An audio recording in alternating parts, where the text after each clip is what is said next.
When you think of teamwork, you think of, as I mentioned just now, alignment of goals and visions.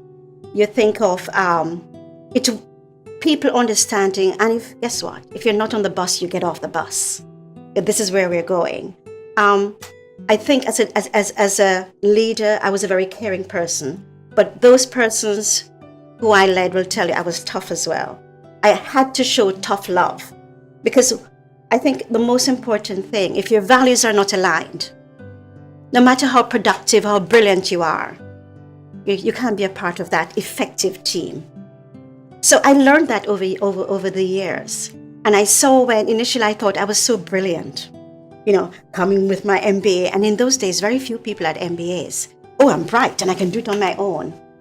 So after a few failures, you learn very quickly that as you build that team, you can do so much more. And you can sustain the level of performance. Embracing opportunities is something I think way back. And I went to Miss Maud's infant school, which was co-ed. My primary school, Beulah Primary School, was co-ed. Clarendon College, that finishing school, was co-ed.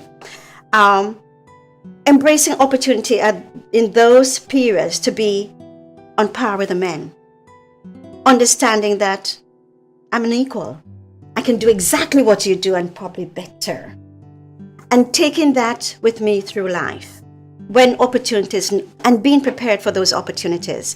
I recall after coming back to Jamaica, after 7 years in Canada, working with the Royal Bank there, and then hired by Scotiabank to come back.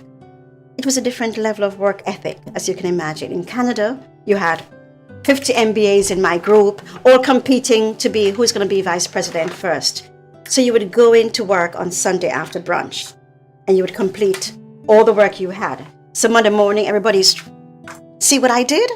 And coming to Jamaica with that work ethic in 91, you can imagine, everybody said, "It's what happened to her?" But it wasn't showing up others, but it's just showing people what is possible.